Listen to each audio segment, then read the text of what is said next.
Am I audible? Yeah, so the session will be driven by TheRockGroup, who are experts when it comes to matters sustainability, but also issues of ESG. But in the room, I have Mr. Michael from Airtel Africa, who is quite informed when it comes to the topic. I will be asking him at some point to briefly come in and try to provide some clarification. And still, Jane, I think Jane here from Takanimali. Thank you. I will also bring you at some point. And our session is going to take approximately 1 hour. And apologies for the delays in the program. Yeah, so just to set the scene is that everyone is talking about ESG now. But some fun fact about ESG is that actually it came from the UN initiative. If you read some of the online materials, they will tell you that it dates back to 2004, when the first ESG, environment, social governance, were put into print. But the fun fact is that ESG actually was not brought about by climate activism, sustainability. It was by people in the financial sector, because they wanted to understand that businesses with poor environmental performance, poor labor practices, there were higher risk when it comes to investment. So that's all the beginning point of the ESG. But now, there is the bits when it comes to the the S, which was actually not quite evoking the interest that it's supposed to do in the past, because people were saying it's a very soft kind of dynamic to measure. But now with the change of labor practices, with the introduction of human rights, then now we have the environment, the social and the governance have to go in tandem. So much of advance, especially now that we have the Paris Accords of the climate agreement. So there was some effort to try and mainstream ESG in the UN SDG, so that at least we would have that global reporting when it comes to how is your business performing business-wise and the two other factors. So that's the whole scene, but ESG actually should not be a commitment. It should not be a compliance. It should be a commitment.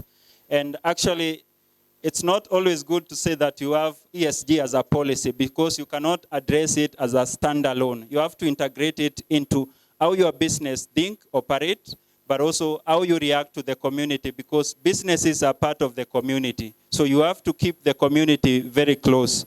And final one before I invite Esther is that we should not view ESG as just reporting to tick the box. So this is something that you really have to own as an institution, because it will help you to give the correct data, perhaps to transform your business model, to bring in donor funding, and even to tell your story so that you can be viewed as a sustainability champion. So with that, I will invite Esther and TheRockGroup, who are going to make this brief introduction about TheRockGroup and ESG, and then we'll make this a very lively discussion. So do not view it as a lecture. So feel free at any given time to always ask questions, because in the presentation, there are moments when we post the presentation to give you that chance to react to the questions, but also to post your questions on your end. Thank you. So Esther, you can come in. Thank you.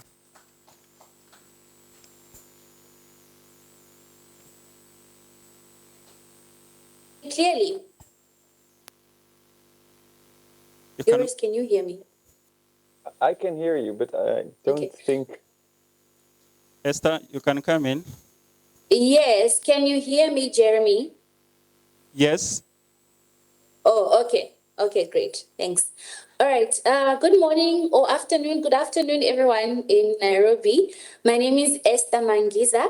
I am a sustainability consultant at an organization called TheRockGroup. I am here today with my colleague, Joris.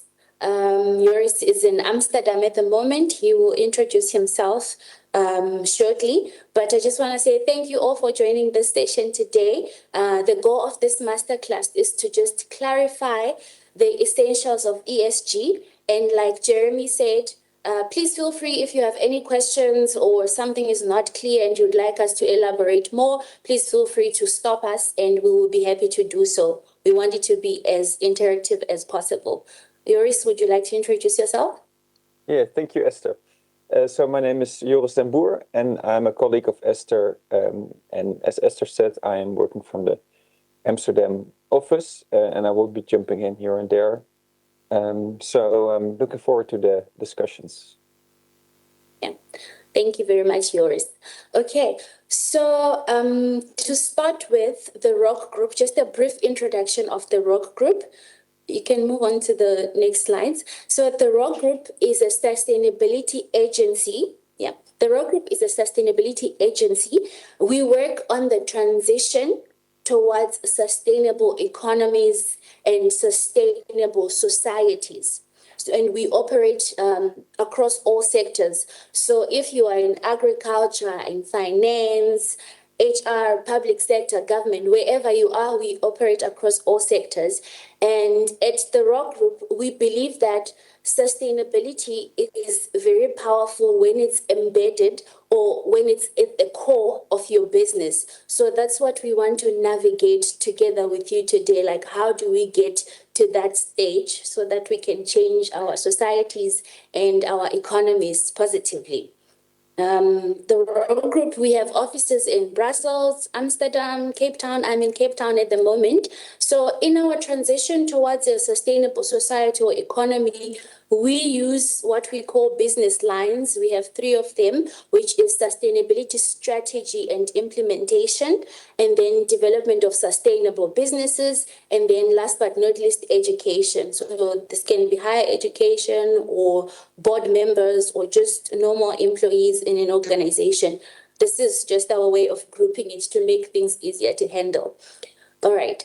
And then on the next slide, here we go. So our business lines, they're intertwined, right? They are not acting in silos. They cross paths. So sometimes what we teach in education, it comes back to sustainability strategy, or whoever we teach, they go on and create their own sustainable businesses. So everything is intertwined. It's not in silos.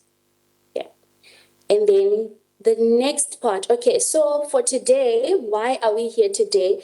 We want to look at the real sustainability journey, right? To just clarify things. So you can see in the outline here on the following slide, this is what we will look at. So we want to demystify ESG, right? What it is, what it's not, and why does it matter for you in Kenya, for me in South Africa, for yours in Europe? Why does it matter for everyone, right? Okay, and then next. Okay, so to begin with, like Jeremy said, that there are a lot of opinions about ESG. Some say it's from the UN, some say it's this, it's that. It's just a lot. You can go on to the next slide. Thank you. Okay, so we can say that sustainability is trending at the moment. Everybody talks about sustainability. If you go on LinkedIn, sustainability this, sustainability that. But the honest truth is sustainability, it's rarely understood, or I can say it's misunderstood or poorly understood rather, right? And most of the times it's often misapplied. We see this a lot with the clients that we come across, that it's actually misunderstood and misapplied. So some notions or assumptions that are still there now is that ESG is a branding tool or a PR tool for organizations to look good because it's a trending issue. And then some think that initiatives, like maybe a soup kitchen or feeding kids in your community, that is sustainability. Some businesses believe that, it's an optional thing, or it's a future thing, or it may be in 10 years. For now, let's just continue business as usual. So these are just the notions or the norms that are there.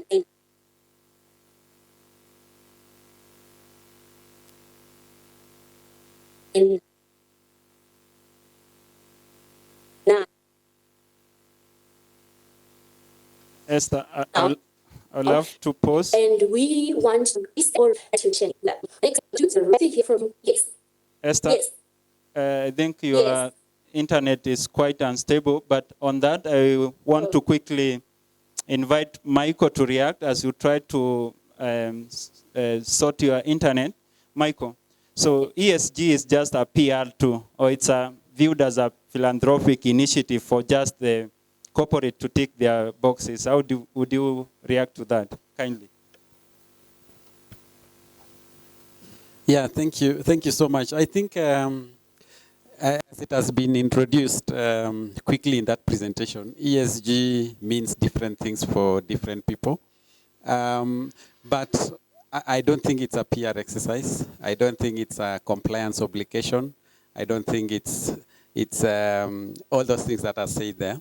But I think when you look at a business, there are two objectives. One is normally the what, which is you have to make revenue, you have to make profits. And then ESG would want to answer the question on the how. So ESG is about how do you do, for private sector that is, how you do your business. Are you impacting, negatively the environment?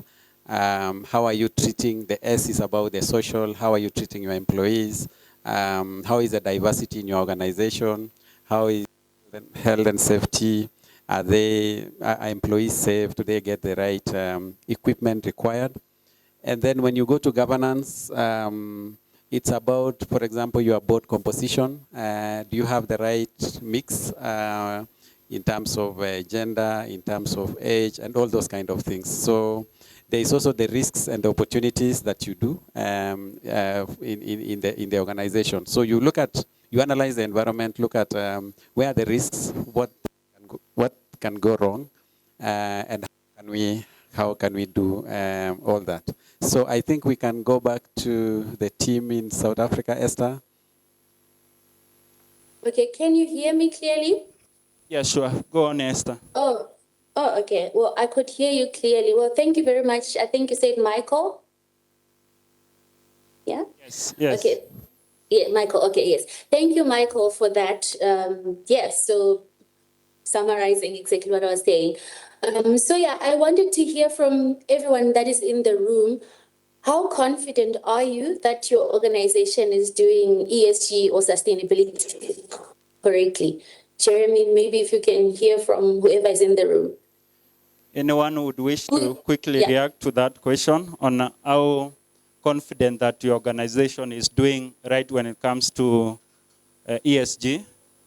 So you can quickly react. Feel free. I said this is a new topic. We have to understand it, just like we did with circular economy a decade ago. Bill? Camila, you want to say something? Okay, sure.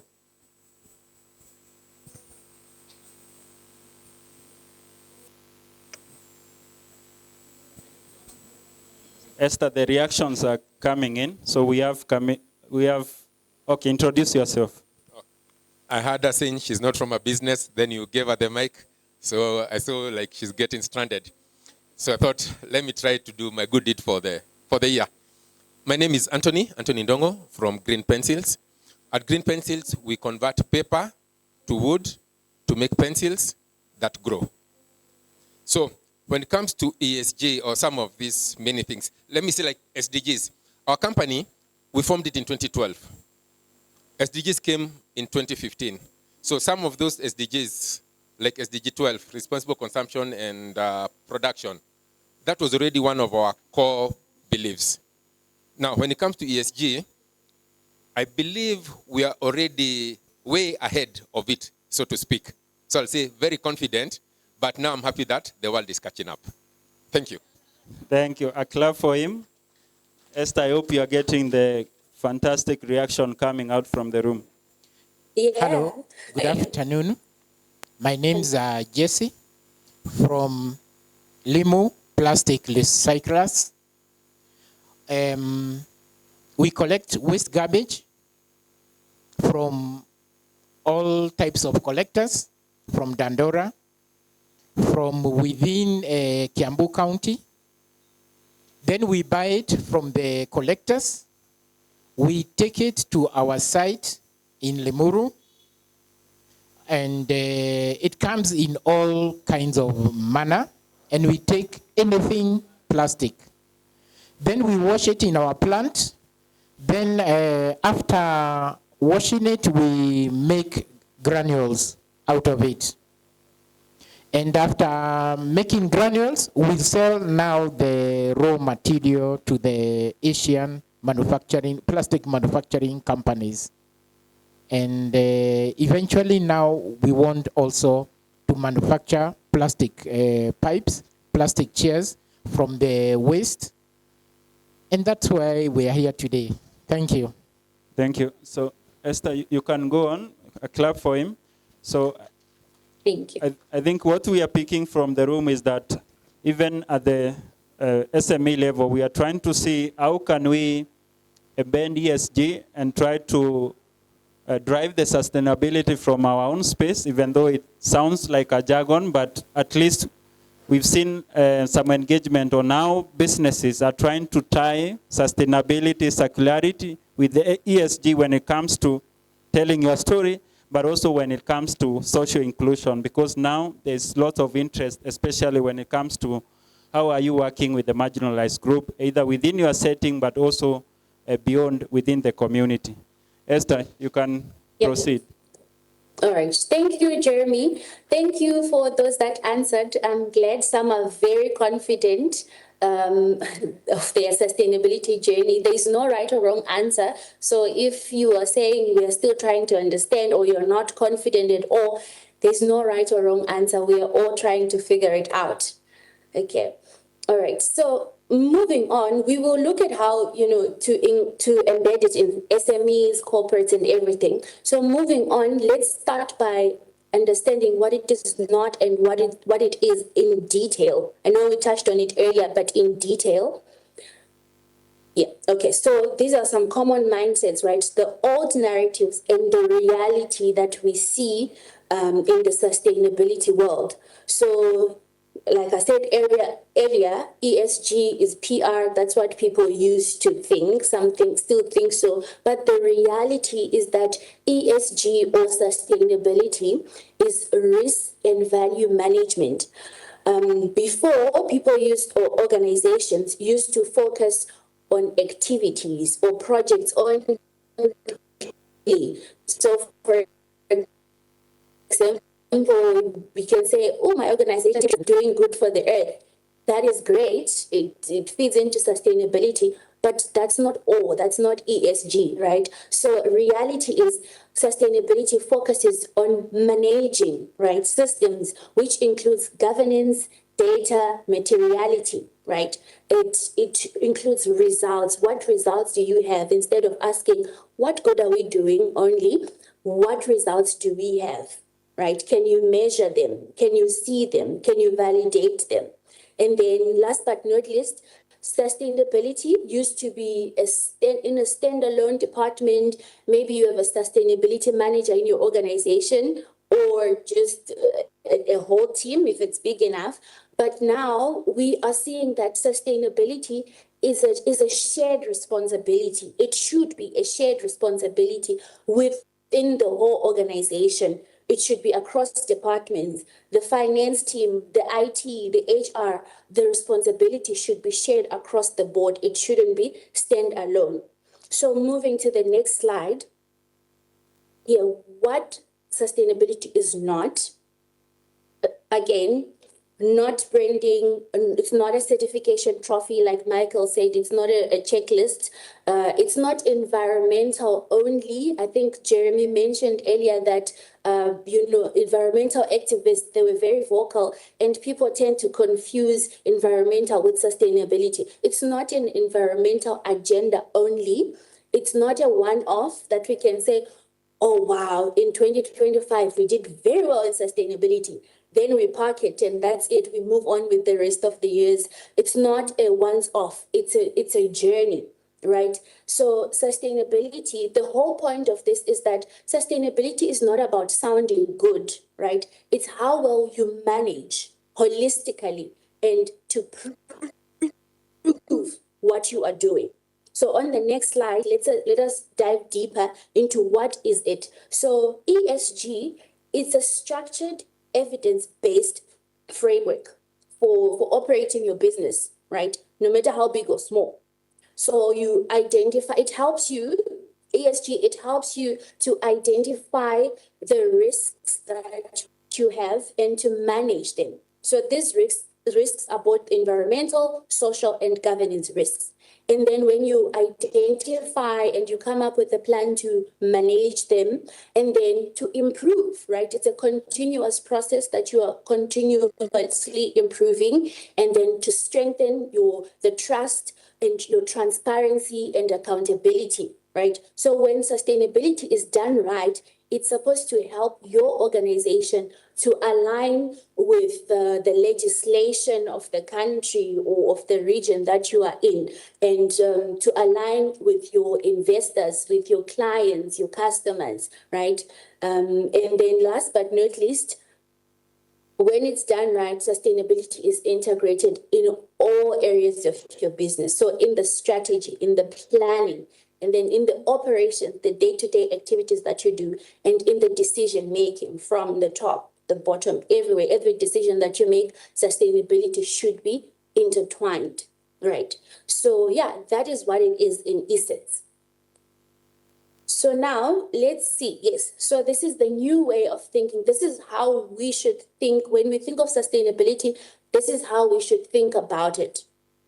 That, banks, buyers, and regulators, they don't want stories. Stories are good, right? Telling your story, your ESG story, that's great. But that's not all that your buyers, your clients, or customers, or banks, financial systems, that's not all they are looking for. Your story can be beautiful, but we want traceable data. We want evidence to see, okay, nice story, but show us the evidence, the results. So ESG is not what you do, it is how you operate. And if it's not measured, if it's not governed, and if it doesn't count. So that's a new way of thinking. When you hear of ESG, we should have these things in mind. That is it measurable? Is it governed? Is it verified? If it's not, then it doesn't count. You're just doing something good, but it doesn't really count on ESG.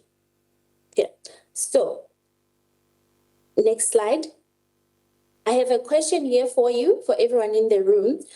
Like I said, we've said a lot so far, right? So I would like to hear from you. Every organization, they have their own habits that can block sustainability, or that can be a bottleneck for sustainability to be very effective, or to be as effective as it should be. So I'd like to hear from you, what behaviors or assumptions did you have before the session? Like 20 minutes ago, what behaviors did you have or habits in your organization that you think now, okay, we should shift from this thinking to that thinking so that we embrace sustainability and it becomes as effective as possible? Thank you, Esther. Any brand in the, thank you. Kindly pass the mic. Kindly introduce yourself and then react quickly to the question.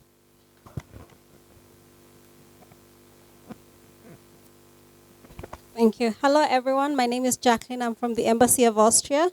Thank you for the question. And I'm not just going to be talking about my current organization, but one observation I've seen in my career is that ESGs are seen as just a feel-good project that's mainly compartmentalized as a CSR project and a feel-good project to fill in internal KPIs. Well, there should be a much wider observation of not just how it affects the organization you're in, but also the community around it. That's my answer.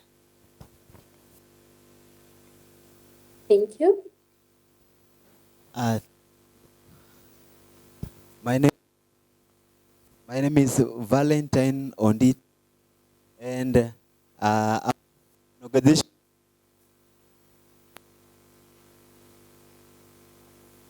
So I'm from an organization called Green Sheet for Development. And under Green Sheet for Development, we have a startup called Jirani Recyclers Kenya. And so to this question, this I've understood now. At first, because the question was some of the things, assumption we had before. So my focus I've shifted from record oriented, but this is like a philosophy, because say it should be measurable. To me, it should be your way of life. You examine daily and you record. To me, simple again today, sustainability is a way of life. You do what you do with passion, analyze, record down, then see how to improve it and make it what? Sustainable, and make it always go with the trend. You should always go with the trend. So my observation, at first I knew it's about putting all you do down and just keeping for record. But now I think like it's how you do what you do, how you understand it, how you think how we should improve it more. And as I go back as Jirani Research Kenya, I'm going to put that in practice so that everything we do, we record it and analyze it and see how we can improve it on everything good. Thank you so much. Thank you. A quick round of applause to the two reactions. So before you go on, Esther, I would kindly invite Jane. There was some strong statement from the presentation that ESG is a shared responsibility within an organization.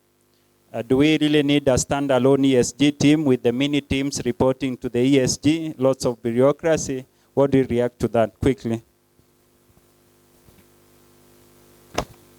Hi, everyone. My name is Jane. I work for a company called Takataka Nimali. We build traceability platforms and tech.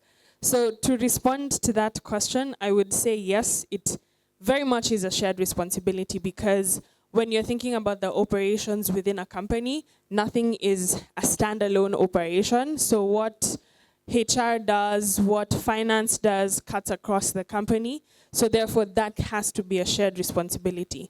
If you deal in products and services, of course, that even makes it more complicated, because these products are going to consumers. So the level of quality assurance of what's going to the consumer, and then post-consumer.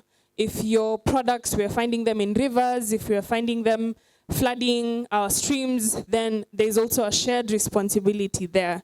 Now, in the scientific world, we've been saying the polluter pays is the principle that we want to go with as per the Kyoto Protocol. But in the business world, as long as those goods have left my yard, what happens to them out there is here nor there. So what the world of sustainability and ESG is trying to do is make community live in a cohesive way, so that when these products or these things that are going to our environment or going to our societies becomes a shared responsibility. So businesses are not just thinking of touch and go, they're thinking of how to close that entire loop. Yes. Thank you, Jane. You can proceed, Esther. I hope you are getting the reaction and the statement from the room. This is quite an insightful discussion, and I hope you are finding it insightful too. So let's proceed. Okay, yeah. Thank you, Jeremy. And thank you for those that responded. And yeah, as we go through the presentation or the session, please, I'd like you to think of your organization, no matter how big or small, and write down your questions that you would like to ask, because I see that we have people with knowledge here, and Joris and I are also here. So if you have questions for your organizations, please note them down so that we can help each other. All right. Okay, so why should ESG, why does it matter for Kenya and for Africa, right? Yes, you can go on to the next one. Okay, yes. So why should we care about sustainability? Okay, so climate, right? So for example, we have a number of reasons. So climate risk is not theoretical for Africa. I stay in Cape Town, and Cape Town, it's a drought-prone area. We had a drought in, I think 5 years ago. We didn't have water in Cape Town. So that affected everyone, businesses, families, everyone. So climate is definitely a reason for us to care about sustainability, because remember, sustainability, it helps you to identify the risks for your business before they even happen, so that if there is a drought or a flood, whatever it is, climate related, how am I going to cope, right? So you already have prevention measures if it's preventable. If it's not preventable, then you have mitigation or measures to just fortify your business, fortify yourself, right? And then another reason is that there is increasing scrutiny on supply chains globally. Like I said, I work in a global organization, and we see most of our clients, they're also everywhere. We see that there is increasing scrutiny on supply chain. So you see that something that is happening in the EU, there might be a new directive in the EU, right? We are very far away from Europe, but it ends up applying me with my business here in South Africa. So the fact that the world is connected now, it's something that you should get up and work on your sustainability to once again prepare yourself for risks. Okay, and then we also have new buyer requirements. Financial institutions, they want ESG now. We have a lot of projects that, okay, it's a good idea, it's going to help the economy, the society, but banks say, okay, we won't fund it until we see, show us your risk, ESG risk assessment, and then we move on. So that's a good reason, right? If you need your business to be financed, financial institutions, they require this. All right, and then once again, why should you care? Talent and stakeholder expectations. The new generation, Gen Zs, and I'm a millennial, but I also care about sustainability. But you see that the upcoming generation, they care a lot about sustainability. So if you are in this for a long run, if you want, good talent in your organization to work for you, you might as well work on things that they care about, because I will not work in an organization that does not care about sustainability, right? If what you're working on does not go together with my values, I won't work for you. So you end up losing very good talent because you're not working on sustainability. And then last but not least, national and country regulatory evolution. So it's not just about EU or global policies, but our countries, they are also, the regulation is constantly being improved. I know in Kenya there's NEMA. We also have NEMA in South Africa, and in Zimbabwe we also have NEMA, which is the National Environmental Management Act. So these regulations, they're constantly improving, and what is required from organizations is constantly being updated. So you, if you want to be compliant in your country, you also need to work on your ESG. Right. So in essence, what I'm trying to say is that sustainability is not a disadvantage for you. It's not just another extra thing to do, but it can be an opportunity for your business success if you work on it. All right. And then the next part, yeah, maybe Yoris can also add here on, just to reiterate on the EU directives. Maybe Yoris, you can also shed light into how the global directives, they affect organizations in Africa. Yeah, of course. Thank you, Esther. No, I'm already hearing also throughout the story and from the audience that indeed it's not only about your organization, but also what's happening outside of your organization.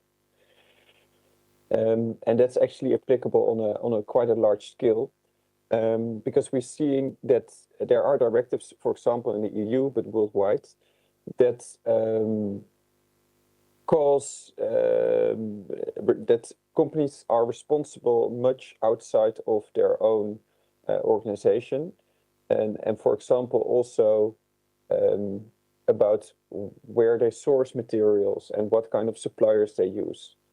So just to mention some examples of how EU directives can have an impact on companies outside of the EU.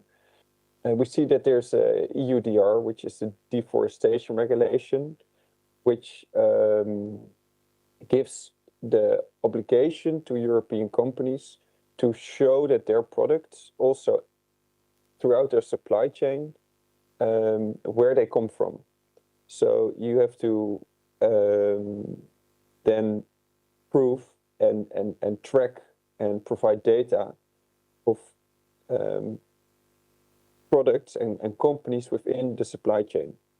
If those companies are not in Europe, those companies will also be affected by this European legislation.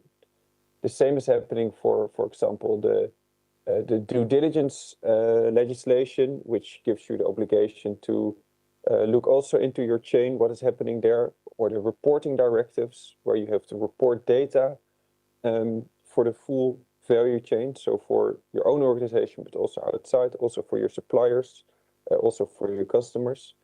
So we are seeing that the obligations and the responsibility is far outside of the own organization.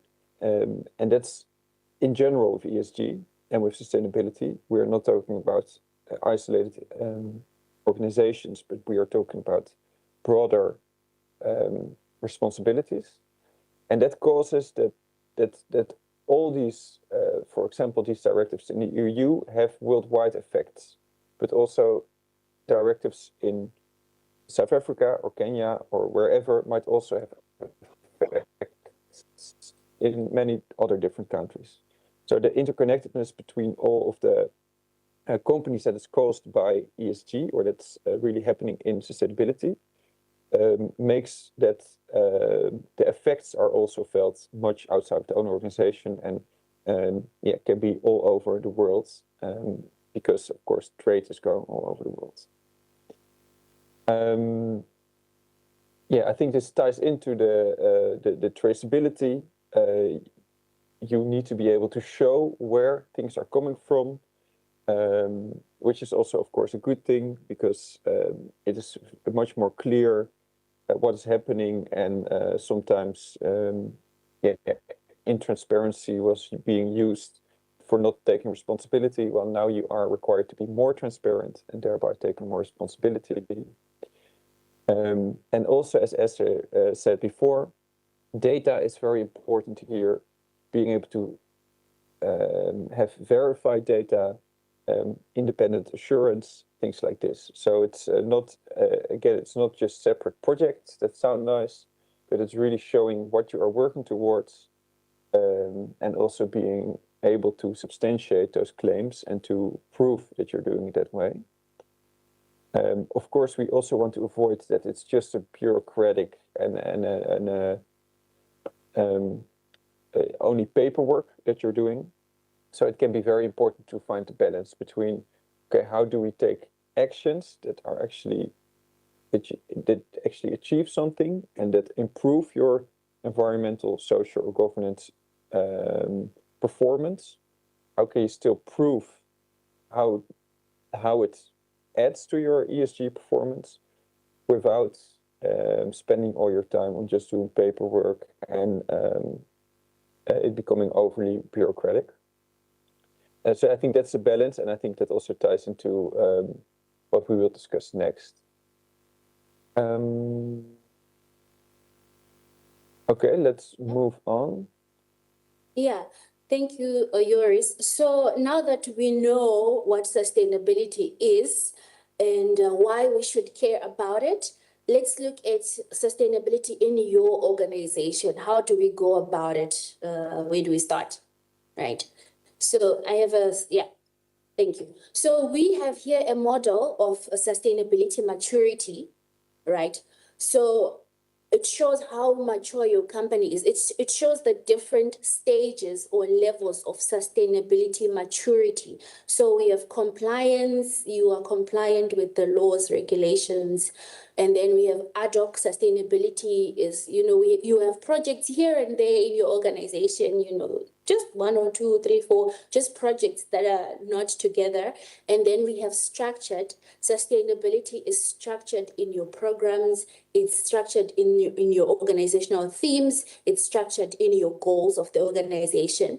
And then And we also have the next level when sustainability is embedded in all your processes. So it's at the core of your business. Everything you do has sustainability DNA in it.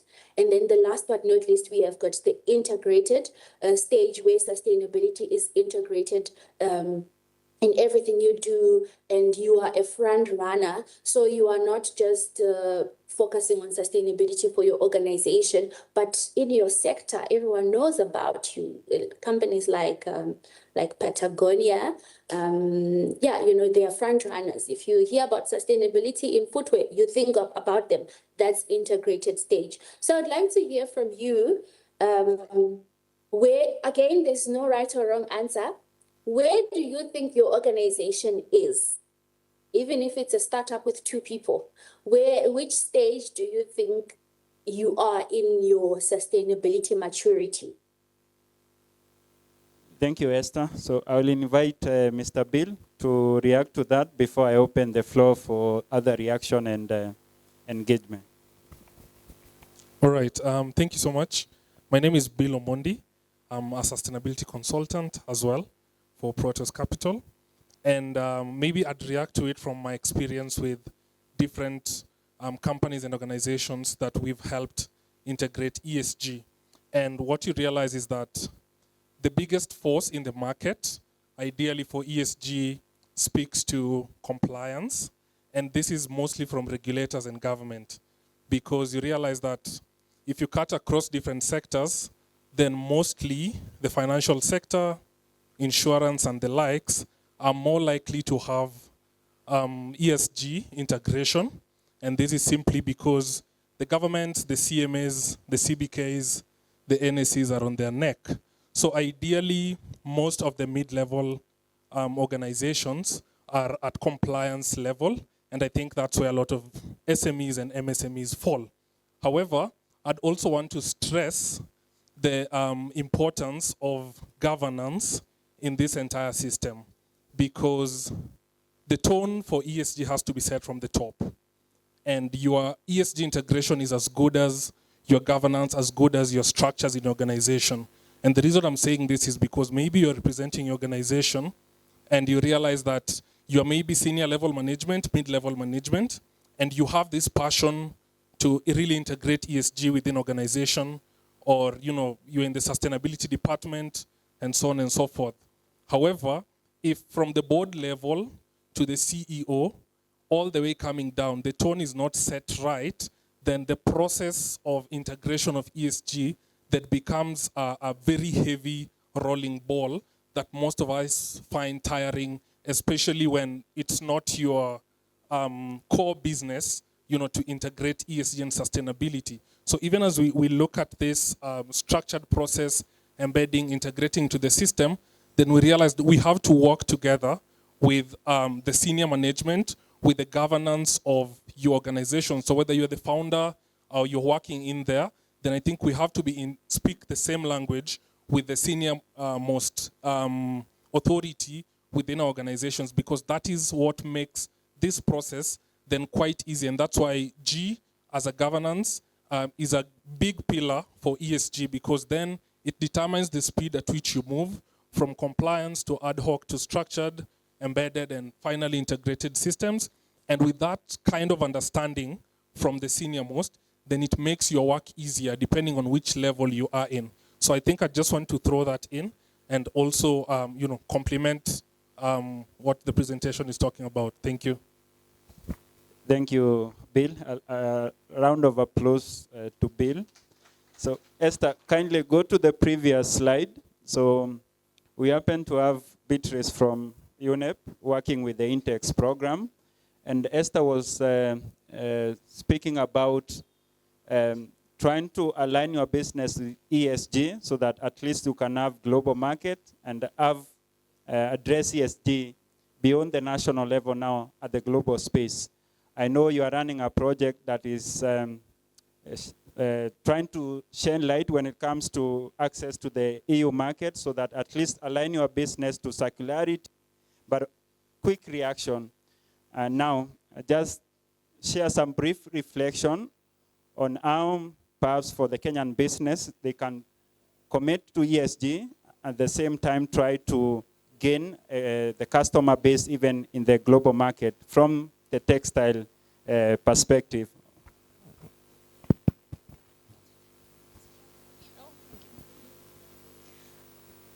Thank you for this question.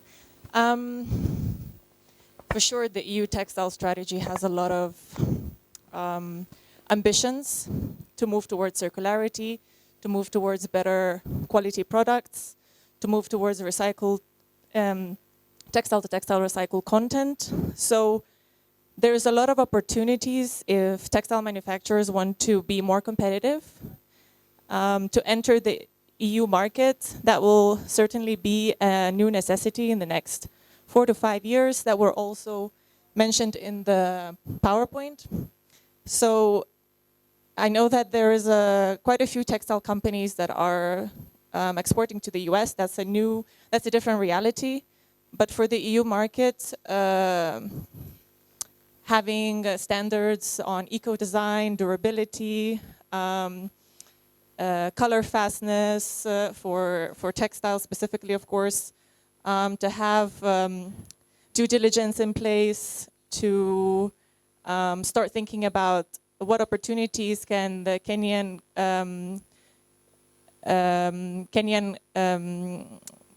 textile-to-textile recycling companies, which is not, and it doesn't exist yet, of course, but there is an opportunity for there to become a new business model and business opportunities for companies to recycle textile waste, because certainly that will also be a necessity as a raw material in the EU market, as companies and brands will need to have collections that incorporate textile-to-textile recycled content. So there is a lot in circularity and sustainability in textile industry that is being pushed by EU legislation, and I think there is an opportunity for new business models to rise, and I would say any country that puts that into consideration and creates those and puts money in those new business models, I think there could be a lot of opportunities and growth for countries. Thank you, Beatrice. Kindly, you can clap for. So we can proceed on, Esther, but Mr. Brian Gesore happens to be the chairman of the Kenya Waste Pickers Association. I'll bring you after the next few slides, kindly, because of your work with the PROs and the brands when it comes to trying to engage the informal waste pickers so that we drive waste management and the policy compliance. Go on, Esther. Yes, I will go on. So just quickly responding to the remarks made, I think those are very, very relevant additions. Indeed, good to also really focus on the opportunities that will arise. So as mentioned, new business models and acting sustainably and adhering to these legislations can really open new markets. So I think that's a really good point to add, because it's not only risks and not only negative impacts, but it really also opportunities and the chance to have a positive impact. And also we, of course, had a very good addition by Bill on the governance aspect. And I think this is good to zoom into a little bit. So we have been saying it's really important not to approach sustainability or ESG as a really separate part of the company. So have one sustainability manager on an island that is managing sustainability and doing it as separate projects. But it's really important that it happens throughout the whole organization. So therefore, also, if there's not a separate sustainability manager, that can also be an opportunity to really integrate it into all aspects of the organization. And for that, the governance is really important. So indeed, as mentioned, speaking the same language and being able to to translate towards the board what needs to happen and why can really help in setting the steps from, for example, ad hoc projects. So really doing good projects, but not really having a clear vision behind it and a whole structured program where you really try to do the projects in a deliberate way to reach certain targets. Therefore, it's really important that you integrate it into your business and can translate it into business opportunities and can translate it into who are the decision makers within your company. So indeed, I think it's a very good addition, and I think it shows really the importance of having good governance structure set up. To continue a bit on this maturity model, I want to zoom into three places of the model where you can stand. We see that a lot of organizations globally are in between ad hoc and structured. So they are doing some projects, and there is a bit of structure to it. So they have some sort of sustainability program, but it's not fully developed yet. The biggest action to take to go from the ad hoc to fully structured is to have a sustainability strategy and program in place. So be deliberate about what themes are relevant for my company, and we will go into that in the next slides, and setting goals. What do you want to achieve? The next step is a little bit more complex to achieve. So if you have the structure in place and you know what goals you want to achieve, the next step is really to go to embedding and to have all departments integrate sustainability in the way they are working. So just a few examples. We are doing this, for example, with an HR department. So an HR department, their normal way of working, they are responsible to do the selection of new employees. Well, already there is an opportunity to integrate the social element to assure that there's diversity. Or if there is a finance department, they can manage the money. Well, already there is an opportunity there to do that in a sustainable way. For example, by managing where the funds are going. So each different departments in their regular way of working already have the opportunity to integrate ESG and integrate sustainability. And of course, this is a much more difficult step to take, as it really requires all employees within the companies to change their mindset a little bit. The last step I want to focus on is the integrated, so the system change. And this is, as Esther said, really focused on, okay, are there companies that try to impact their whole sector, that try to change the way that things are going? This is a very ambitious step, and we're not saying that every company should walk the full stairs to the top and become an integrated system change company. So it's not necessarily the case that the ambition level should be that high, but it's good to see what is the highest level you can achieve in sustainability.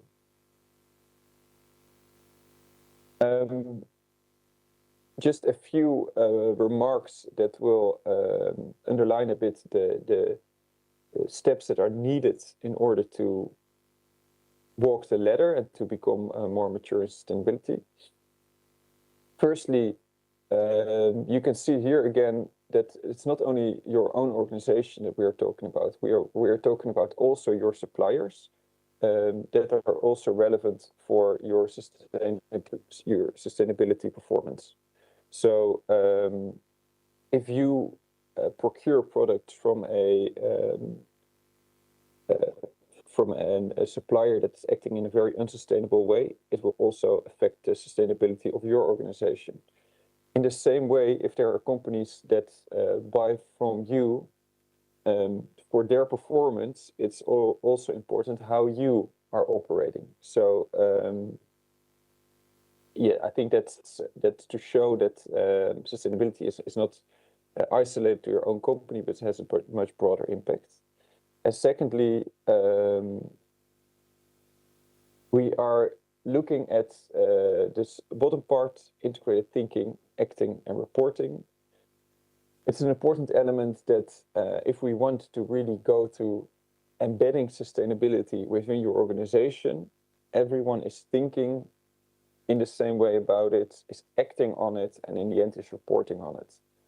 So it's not a case that you can just say, okay, we will make a sustainability report, for example, and that makes us more sustainable. But it is really in the way that you are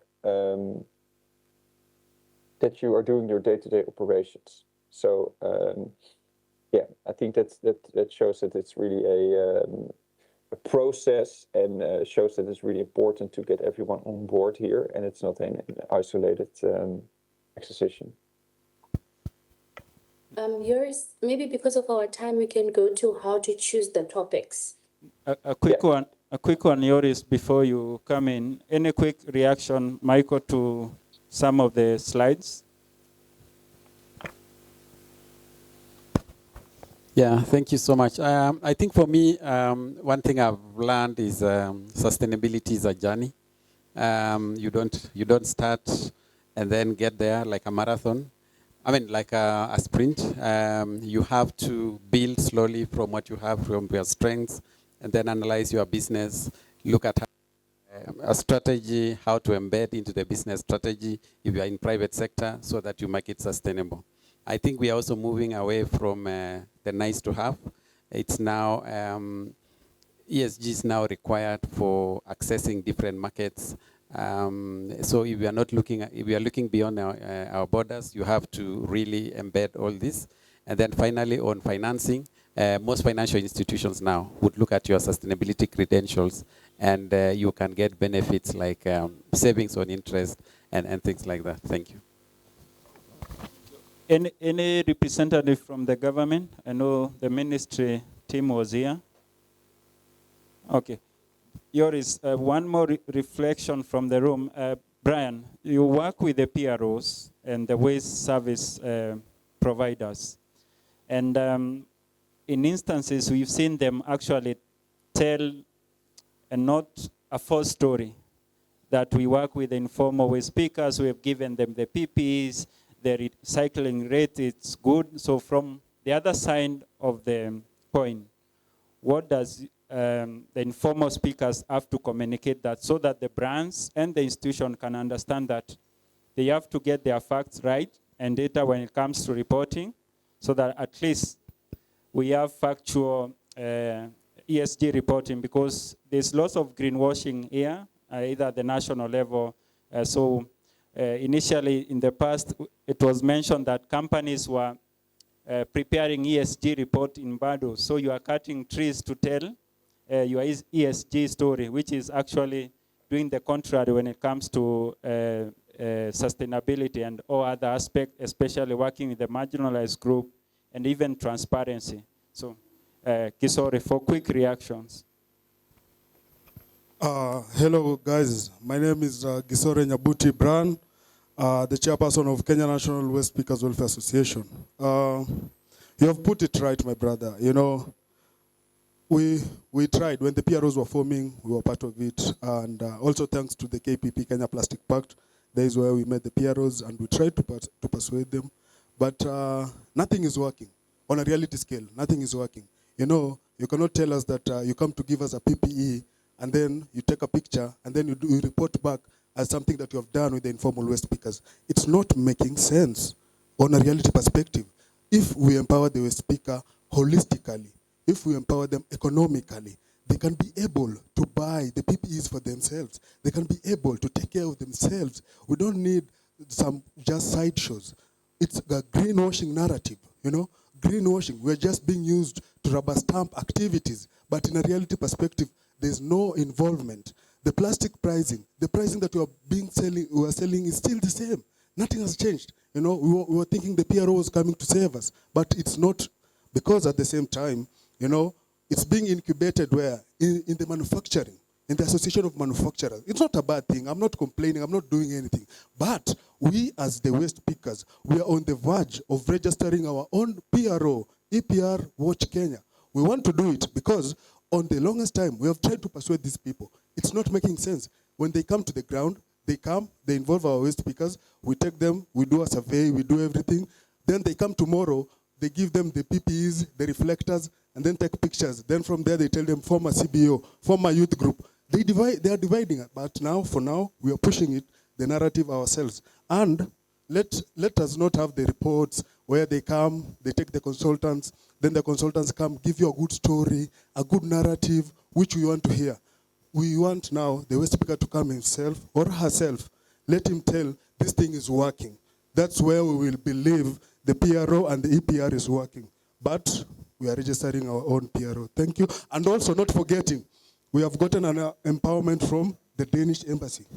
They've worked with us. They have trained us a lot. We have got a very good capacity building from them. We have understand our role in it. We have understand we are being sidelined. That's why we are making it. Thank you. Thank you, Brian. Just a moment, because of time, we have like 5 minutes, then we close. So Joris and Esther, I'll quickly urge you to summarize so that at least we get final reactions from the room, and then we break for lunch. Kindly. We have 5 minutes. Yes, thank you, Jeremy. We will keep it short, and I think I will say a few words about this slide, and then I summarize. So we have been talking about ESG, environment, social governance. It's a lot of different topics that are covered there. Also, from the reactions, I hear many different aspects that are mentioned. Of course, they are all intertwined. And here, just as an example, we have a full list of what we can think about. And of course, it's very difficult to focus on all of these topics. And for many companies, it's also not relevant to focus on all of these topics. So an important step in the journey, as it's being called, is to select what topics are the right topics for you. There's many different ways to do it, but of course, one of the most important elements is what sector are you in? We will not now go into much detail on how to make a selection of all these topics, but we are putting some emphasis on the fact that it's better to focus on a few topics that are really important for your business than to try to do everything, and it will be too much, and it's really hard to make an actual impact. Then I think to wrap up and to summarize what we have been saying, the ESG and sustainability is not what maybe in the past people have looked at it as philanthropy or just having a marketing or PR story, but it's really about, okay, how do we change the DNA of our company to do things in a more sustainable way? And that's not only because you want to avoid the negative impacts that you might have and the risks that are associated with it. So, as Esther already mentioned, there are the consequences of climate change are already being felt, and of course, on social elements, it's no different. We can see that there's negative impacts, but also because we want to focus on the positive part. How can we increase our positive impact, and how can we make sure that the Earth is a bit more livable than it will be if we are not acting in a sustainable way? We can use ESG as a framework there, and as a way to think about it, and to make sure that we achieve what we want to achieve, that we can prove that we are doing it, and also that it will result in opportunities, for example, because we comply with legislations, and we can tap into new business models. I think that's, in general, the most important elements. I don't know if you have additions there, Esther? No, yeah, that's, thank you very much, Joris. So I think the essence of today is that ESG has to be practical. We need to get to work. It's a good thing that we are in November now, the year is ending. we are planning for 2026. So in your 2026 plans, please make sure that ESG is part of your agenda. And if you don't know where to start, there are people in that room where you are right now. I heard there are consultants, and my colleagues like Jeremy and Michael can assist you, just to give you an idea of where to start if you have no idea. Or you can also reach out to us through Jeremy, and then we get to work. But yeah, sustainability, it's definitely possible. It's an opportunity for your business, and it's necessary, right? Yeah, and it's necessary for your organization, for Kenya, for Africa, for the earth. So yeah, thank you very much for joining in and for your questions. If you want to connect later, we can do that online. But yeah, for now, that's all. Thank you so much. Enjoy your lunch. Thank you, Esther. Thank you. So before we close it off, kindly, there's a QR code there. Kindly scan and post some question. The team will perhaps react to later. I will even share the slides, I think so. Do we have the right to share, Esther? Okay, thank you. Yeah, sure, of course, yes. So scan the QR code, read the session, post questions there so that at least we get comment whether the broth was good or we need to readjust. Camila, any quick reaction? No? So, yes. So final, in just few seconds, and then I invite Wanjira and Jane before we close. Hi, everyone. My name is Jackson. I'm currently a sustainability consultant. And I think maybe at a quick reflection to maybe the companies in the room, based on what we had in the morning about the design thinking and what Gesore has talked about, I think my challenge to every company in the room is to not only think about ESG from the perspective of a company, but also think about it from a design thinking perspective, right? How do you also embed empathy into your ESG strategy building, right? Because most of the times, I think the mistake that companies do is that they look at how the ESG strategy will favor them, but they do not also look about the long-term sustainability.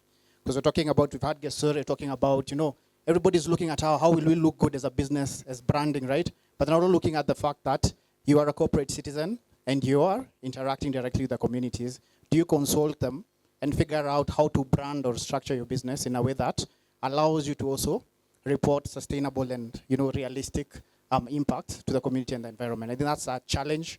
Maybe that's my takeaway from this. ESG works, but it does not only work within the context of arrogance, when you're building as businesses. Let's also consider the communities we're building for. Thank you. Thank you for those insightful comments. So, Wanjira, Icon Radio is very strong on ESG. A statement or two?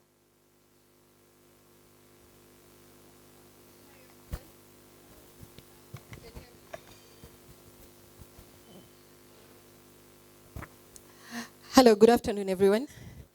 My name is Wanjira Maganjo. I am a co-founder of Sustainability Champions Network, a network that bridges, the sustainability leaders and brings them together and has these conversations. And I also host a radio show called Sustainability Connect on Icon Radio.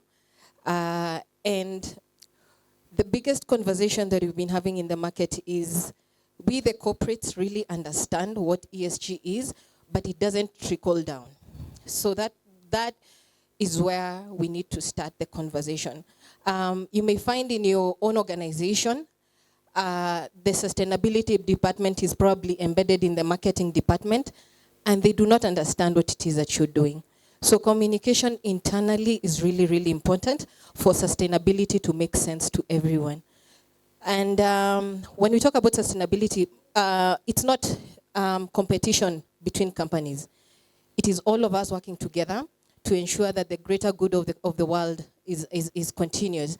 And one other thing, I was applauding Gisori when he was speaking, because I was just there agreeing with him, because it's high time that we stop the conversation of greenwashing with pictures, because the waste pickers have really been up in arms. They're saying recyclers are being enabled, but it is not trickling down to the waste pickers. And yet, these are the people who are making greater impact in collecting the waste. So I think his points are valid and they need to be really listened to by the organizations here.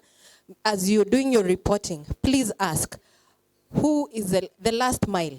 Who is the last person? And how are they compensated for it to make sense? Thank you.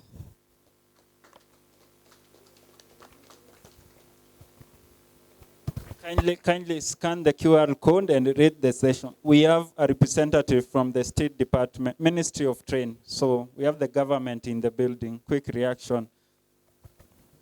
Thank you very much. I'm Charles Obulo. I'm from the ministry, as he has said. I would like to say that from the discussions that we have been having, most of us are coming from sector where they do recycling, they repurpose. And I wanted to add to what you people have said. One, from the government point of view, there is enough policy framework to help the industry or in sustainability and circularity. In fact, the two go together. From design point of view, because I'm there as a designer also, I would echo one of the participants' voice that design is paramount. Whenever we look at approach at circularity and sustainability, let it be design-led. In fact, from design point of view, a design, we will be able to choose the right material because that is how things, how waste start. We will minimize waste, and also we will be looking for longevity. That is, the products will be lasting, which means no disposal, immediate disposal. I think if we consider design in the mix, it's one of the gaps that is missing. Thank you. I think due to time, kindly, thank you. Due to time, allow me to just have one quick comment, then I'll invite Jane to close the session. Prax, pass the mic. Kindly introduce yourself and then either pose a question or either compliment the engagement. Thank you. My name is Joy Omlama, and I work at an organization called Eco World Recycling. We are a social enterprise, and we started off as a community-based organization, and we just transitioned to being a social enterprise in like the past 5 years. And I love that I joined the session. It was a great session, but I find that from the conversation that we've been having, what has been missing is how the non-profits enter into this conversation. Because when everyone speaks, they're speaking of businesses and corporates and people, because a non-profit is basically, they're not making a profit. They're doing a lot of community impact, and we are a recycling center, but our work is community-based. So everything that we generate, all the income that we generate, trickles down back to us buying plastic waste from the community, paying our sorters, and also facilitating beach cleanups. So when we talk about ESG, something that I just found was missing was how such organizations like ours, non-profits, community-based organizations, how do they enter into this conversation and use ESG as a tool to also benefit them, as you're saying that the ESG will benefit corporates. Thank you. Thank you. So I think because of time, the key takeaways is that Mr. Brian pointed that there is a disconnect between either the corporates or even the PROs or even people, the big boys in the industry with the informal speakers when it comes to matters ESG. But also we are getting insight like SMEs. They need quick tools that they can use to do their reporting and even break down the complexities of ESG. So I don't want to go much in detail because I'm not an ESG expert myself. I'm trained in environmental education, so designing curriculums for higher education, but also the community. So to make it more justifiable, allow me to invite Jane to just close with some very brief remarks about the session, but also the key takeaways for you. What does ESG mean to you within your organization? And then I think lunch is ready. We'll break after that. Thank you. And kindly read the session. So as I mentioned, if it was good, mention if there is need to improve or need to add more issues to the topic we need to discuss next year, please indicate there. So, go ahead. I know I'm keeping everyone here for lunch, so I will not say much. It was an insightful session. Maybe the only thing I would say is it's a very big landscape of matters to deal with. Today we just like scratched the surface. When we're talking carbon emissions, when we're talking waste, even global methane in our landfills, those are like very diverse, nuanced conversations. So the only takeaway I'd give everyone is whatever sector you're in, find out what the pain points are and become as knowledgeable as possible. Because what's measured cannot be accounted for, and what you don't understand, you cannot advocate for. So it's not as complex if you break it down to your area of engagement, as opposed to if I sat here and I started talking about investments or finance, because that's a world we exist in a lot. And then I start talking about plastic and manufacturing. You realize, okay, I'm hearing a lot of things, right? And you've probably had so many new acronyms and jargon, kizungu ni nyingi ya kila siku, for lack of a better word. So just narrow it down to where you work, right? Or rather the area in which you focus on, and then become as knowledgeable as possible in that area, even for informal way speakers, because we work with those areas a lot. It would mean that if you're forming a PRO, even understand the business dynamics. What does a brand want to get from a PRO? What would give you leverage, right? How do you get your informal way speakers to be formalized? How do you give them traceability? All those are things you have to become nuanced on, because passion is not enough in this market, right? All of you at the end of the day want to make money. So figure out the nuance of your sector. Otherwise, have an amazing conference for the next 2 days, and happy to chat later on. Thank you. Just a minute before you leave, so the reactions are coming on. I'll ask the IT team to just scroll as I try to consult on the...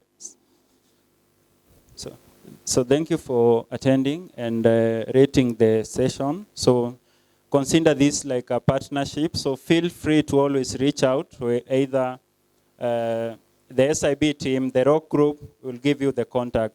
So lunch is served. We have someone on the far end to give you the ticket so that you can have your lunch. Enjoy your lunch, and we can connect later. I'll be here, and the SIB team is also here. Thank you.